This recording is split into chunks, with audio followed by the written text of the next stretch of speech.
Welcome to the first ever Nocturnal movie review, and what better movie to start with than the return of John Carpenter's Halloween and the iconic Michael Myers. Halloween 2018 takes place 40 years after the original, and many consider this to be the true sequel to the 1978 slasher classic.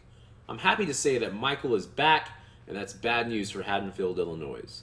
The movie starts a little slow, and that might turn off some moviegoers, but I find the slower pace allows you to reconnect with the returning characters such as Laurie Strode, as well as helps to reestablish the eeriness surrounding Michael Myers, who's now in jail sneaking up on people who drop the soap.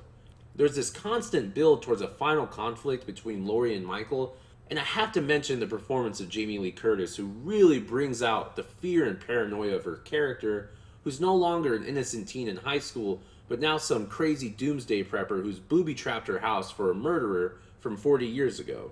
All this paranoia and fear leads to Laurie's daughter, Karen, resenting her as the film tries to build on a family drama between Karen, Laurie, and the granddaughter of Laurie, Allison. For the most part, this works and helps the character development, but I caught myself hoping Michael would pop out of nowhere and break Karen in half. But maybe that's just me. But enough about the characters. This is a slasher movie. How are the kills? Well, the kills are absolutely brutal at times, with some of the kills paying homage to the original Halloween, and others leaving you wondering if you need a shrink because of the enjoyment in watching these kills. I have to say, one of the best things about this Halloween, after its slow start, is the pace. The use of pace to create suspense. You know Michael is going to confront Laurie at some point, but the ride up to that moment is well worth it. The trick-or-treat scene with all the kids and Michael Myers in the street is one of my favorite scenes in the past few years. The music, pace, kills, everything in this scene exemplifies what Michael Myers should be, pure evil with no good reason for his killings. Now I have to mention some of the negatives. One of the biggest negatives I have with this and horror movies in general is the reveal of characters way too early. Now, at the beginning of this film, it flirts with the idea of Michael Myers' face being revealed. And if this would have happened, it would have ruined the character in my eyes. The fear of the unknown is one of the biggest tools in the horror genre.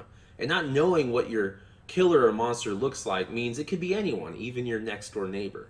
Now, Halloween has a lot of head-scratching moments and a twist or two during its runtime of 1 hour and 46 minutes. And these moments will have you scratching your head thinking, what the hell just happened? Now the big twist in this movie is rather unexpected, and I will admit, I don't know if I really liked it. I won't spoil it, but you won't see it coming. Halloween 2018 really recaptures the magic of the original and doubles down with suspense and gruesome kills. The ending scenes will leave you on the edge of your seat, waiting to see what happens next. I highly recommend you go see this movie, especially if you're a fan of the original, a fan of horror, or a fan of chase scenes where the girl looks back every 5 seconds to scream. The final verdict for Halloween 2018 is an 8 out of 10 and is well worth the price of admission.